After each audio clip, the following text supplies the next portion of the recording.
Si vous venez de nous rejoindre, vous écoutez Que faire des mômes, l'émission 100% famille, à partager sans modération, c'est Eric Couder. À présent, c'est la rubrique Invité. Que faire des mômes ? Chaque semaine, je reçois un ou plusieurs invités qui font l'actualité. Cette semaine, mon invité est le mentaliste Léo Brière pour son nouveau spectacle Prémonition.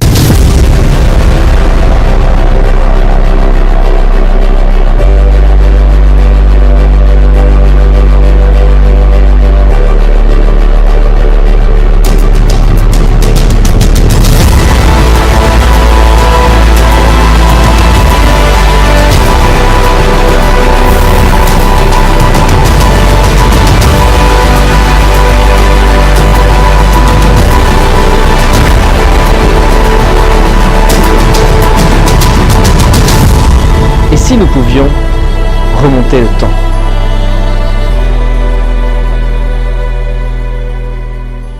Bonjour Léo Brière. Bonjour. Alors, vous triomphez en ce moment avec votre spectacle Prémonition au théâtre La Boussole. Vous êtes mentaliste, certainement le meilleur mentaliste de votre génération. Pouvez-vous nous rappeler ce que c'est que le mentalisme ? Alors le mentalisme, c'est tout un ensemble de techniques très rationnelles pour faire croire à des dons paranormaux, à des choses exceptionnelles et extraordinaires. Mais à la base, c'est vraiment des techniques rationnelles. Et qu'est-ce que c'est qu'un mentaliste ? Alors le mentaliste, tout le monde peut s'autoproclamer mentaliste, j'ai envie de dire, parce qu'il n'y a pas de vraie formation de mentaliste. C'est juste que un mentaliste, du coup, va utiliser parfaitement ses 5 sens pour donner l'illusion d'un 6e. C'est-à-dire justement avec toutes les techniques rationnelles qu'on peut avoir, donc de l'hypnose, de la psychologie, de la suggestion, de l'illusion, de la PNL également, enfin vraiment tout un arsenal de techniques, on va créer des phénomènes paranormaux et c'est ce que fait le mentalisme. Alors, pour que nos amis auditeurs comprennent bien, pouvez-vous nous expliquer ce que c'est que la PNL ? La PNL, c'est la programmation neurolinguistique. Ça a été mis au point dans les années 70 et ça permet de détecter le mensonge, de lire vraiment dans les gens. Ah oui, donc là vous pouvez savoir si je mens. On peut savoir beaucoup de choses, oui. Alors malheureusement, c'est pas une science exacte, parfois ça ne fonctionne pas et on peut pas s'en servir tous les jours, tout le temps, sinon ça serait vraiment magique. Alors, dans votre spectacle Prémonition, vous proposez aux spectateurs de remonter le temps à travers différentes époques. Quelles sont ces époques ? Alors, il y a 3 époques. L'époque actuelle, déjà, dans laquelle on vit, avec justement tout ce qu'il y a avec, c'est-à-dire les réseaux sociaux, Internet. On aimerait tous pouvoir gagner au loto. On se pose toutes ces questions-là et on voit justement l'importance des choix que nous faisons. Ensuite, c'est une époque, c'est le début du XXe siècle. On est en 1900 dans une rue de Londres où on raconte l'histoire d'un horloger qui s'est fait assassiner et qui aurait découvert un secret pour voyager dans le temps. Et ensuite, on remonte un peu plus loin. On est en 1848, où là on raconte l'histoire d'une petite fille qui a assassiné toute sa famille. Oui, on va reparler de ça, parce que moi j'ai été fasciné par tout ça. Alors c'est Kevin Müller qui vous met en scène. Quelle est la particularité de la mise en scène de Kevin Müller et comment travaille-t-il et comment vous fait-il travailler ? Alors on travaille vraiment ensemble sur le spectacle, dès le début de l'écriture de ce spectacle, on a vraiment tout élaboré ensemble et on a voulu faire un spectacle de mentalisme un peu différent des autres. Et c'est ce qu'il a apporté, parce qu'à la base il réalisait des clips vidéo notamment. Donc on a amené beaucoup de vidéos, des univers, souvent c'est une succession de simples numéros de mentalisme dans un spectacle de mentalisme. Alors là on a vraiment voulu faire voyager le spectateur. On voyage dans le temps, mais on va vraiment faire voyager. Donc du coup avec des décors, des univers, des histoires, pour que ça soit plus qu'un simple spectacle, mais une véritable expérience à vivre. Oui, c'est vrai qu'en tant que spectateur, on vit vraiment une expérience. Il y a de la vidéo, il y a des décors, de la mise en scène. C'est vraiment du grand spectacle. Merci beaucoup. C'est vraiment le but. On voulait que les gens soient bluffés. C'est le but principal d'un spectacle de mentalisme. On voulait vraiment que les gens se laissent aussi transporter, qui lâchent un peu le côté comment il fait, et pour se laisser transporter réellement et se faire voyager dans le spectacle. Alors, vous aviez déjà travaillé ensemble en juin 2016 pour le spectacle Influence. Le spectacle s'est joué 320 fois. Influence a été nommé au concours meilleur spectacle de mentalisme en 2017-2018 par la Fédération française des artistes prestidigitateurs. C'est pas facile à dire, hein ? Ouais, c'est pas facile. Surtout que voilà, le mentalisme est une des disciplines de la magie, donc c'est pour ça. Alors, Léo Brière, revenons à Kevin Müller. Quel metteur en scène est-il ?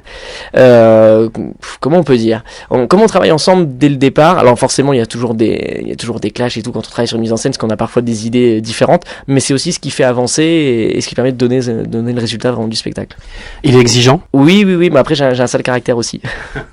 Alors, vous présentez des numéros exceptionnels. Alors, il y a 2 numéros qui m'ont littéralement bluffé. La roulette russe et la séance de spiritisme avec une poupée hantée. Vous me parlez de ces numéros ? Alors oui, la roulette russe, on a vraiment voulu mettre cette expérience parce que ça s'est jamais fait en France depuis au moins 50 ans. Même à l'étranger, dans cette version-là, il y en a plus beaucoup qui le font, j'ai envie de dire. La volonté aussi de cette expérience, c'est de faire frissonner le spectateur. On passe, je parlais de voyage tout à l'heure, le but c'est que les gens voyagent, mais c'est aussi de passer par différentes émotions. On rigole, on se laisse aller, on est bluffé, bluffé, on est surpris, on est étonné, mais aussi on a peur, notamment sur ce moment de la roulette russe ou même un peu plus tard avec la poupée. Et vraiment le but, voilà, est de diviser aussi les gens, de poser la question justement de l'importance des choix que nous faisons. Si on choisit pas le bon revolver qu'on prend le chargé, on retentera pas l'expérience le lendemain, quoi. Prémonition, c'est aussi un spectacle interactif, hein. Vous faites participer le public et le public participe activement avec grand plaisir. J'ai vu ça, puisque ça se passe autant dans la salle que sur la scène. Et puis surtout, les enfants sont émerveillés puisque les enfants également participent au spectacle. Vous en faites même monter sur scène. Et c'est vrai que j'ai vu le soir où je suis venu vous voir dans la salle des enfants ébahis devant vos numéros. Oui, il y a des enfants qui peuvent participer, alors notamment plus sur l'époque actuelle, on a l'expérience du loto, etc. Et le but, c'est vraiment que tout le monde puisse participer, que tout le monde puisse passer un bon moment, peu importe ce qu'on aime. J'essaie toujours de construire des spectacles comme ça, que vraiment voilà, tout le monde puisse s'y retrouver dedans, que ça soit des enfants, des plus grands, voilà, que les gens peuvent venir en famille au spectacle. Comment vous imaginez un spectacle? Comment on imagine un spectacle de mentalisme?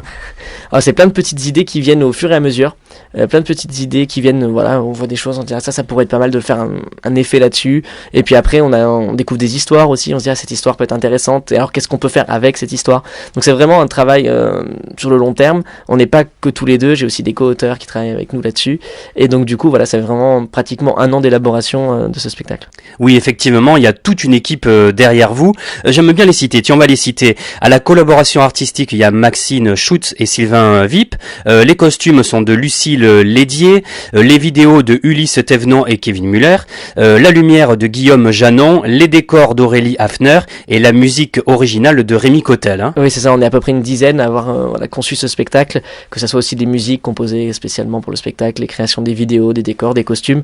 On voulait vraiment que tout puisse être soigné, que tout suive dans le détail, que ce soit pas simplement une succession d'expériences comme je le disais. Restez à l'écoute de Que faire des mômes, car dans quelques minutes avec le mentaliste Léo Brière, nous tenterons une expérience de mentalisme rien que pour vous.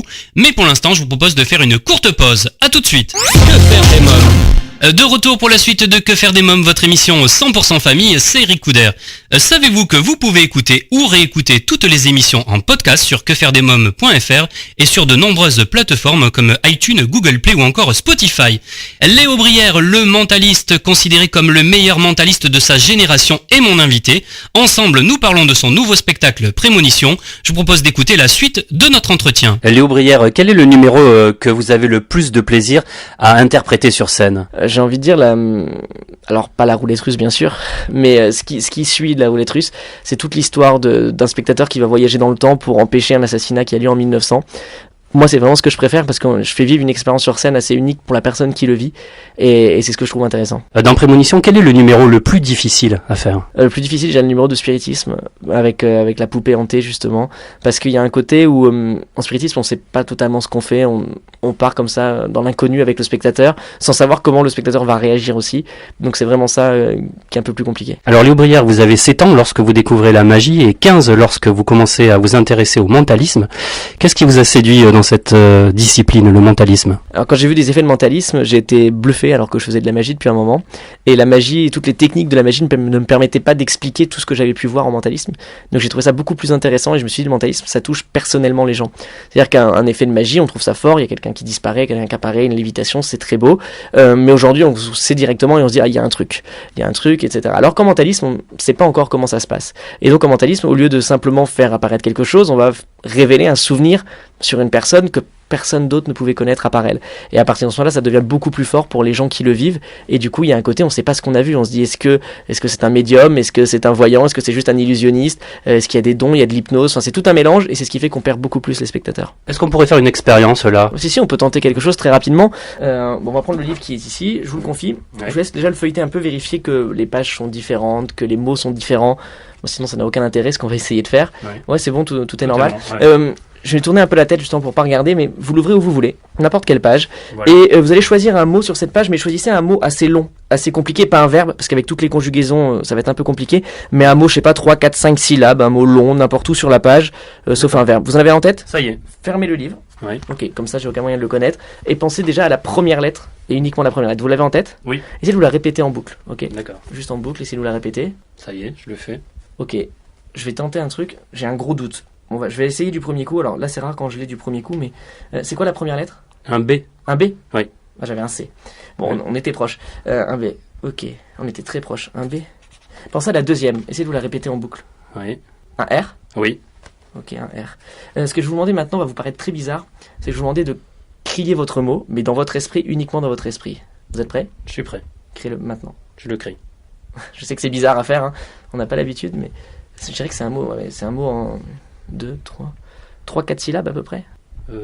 Je dis le nombre de syllabes? Ouais, à peu près. 3. Ouais, 3, hein, c'est ça.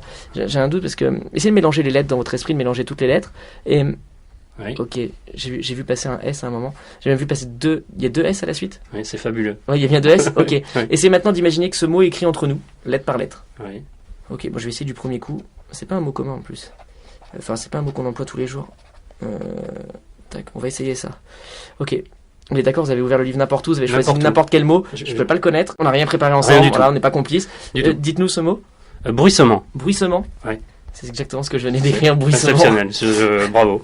Ouais, c'est bon. Je suis bluffé. Je reprends le micro et je me remets de mes émotions. Alors je le répète vraiment pour nos amis auditeurs, il n'y avait rien de préparé, hein. C'est spontané, vous ne savez pas que j'allais vous demander de me faire un numéro de mentalisme. Léo Brière, comment on devient mentaliste? Est-ce que ça s'apprend le mentalisme? Enfin, il faut du temps. C'est-à-dire que c'est pas du jour au lendemain, on peut pas se dire ça y est, maintenant je suis mentaliste. Et je sais pas si je peux dire aujourd'hui que je suis mentaliste parce que ça prend aussi du temps. Voilà, c'est plein de travail, plein de techniques aussi. Donc moi j'ai beaucoup lu, notamment pour ça, beaucoup d'ouvrages complètement différents, des ouvrages sur l'hypnose, sur la PNL comme je disais tout à l'heure, donc la programmation neurolinguistique, de la psychologie, de la suggestion, de l'illusion aussi.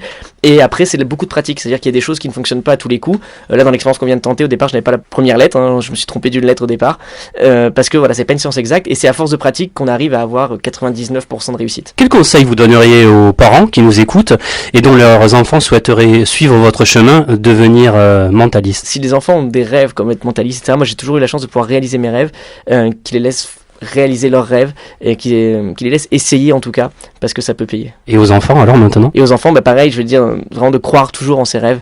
Moi j'ai rêvé d'être sur scène, j'ai toujours eu la chance de réaliser mes rêves, donc vraiment quand on veut quelque chose réellement, on peut l'avoir à condition de s'en donner les moyens en tout cas et de travailler pour. Léo Bruyère, on est dans votre loge, au théâtre La Boussole. Dans quelques minutes, vous allez monter sur scène. Comment se prépare un mentaliste? Est-ce que vous avez un petit rituel avant de monter sur scène, avant de découvrir votre public? Non, il y a pas de rituel, il y a pas beaucoup de préparation de mon côté. Il y a un gros travail pour mes équipes d'installation de décor avec l'écran, etc. Il y a beaucoup de travail derrière, mais pour moi ça reste assez simple et comme entre guillemets je joue avec les gens.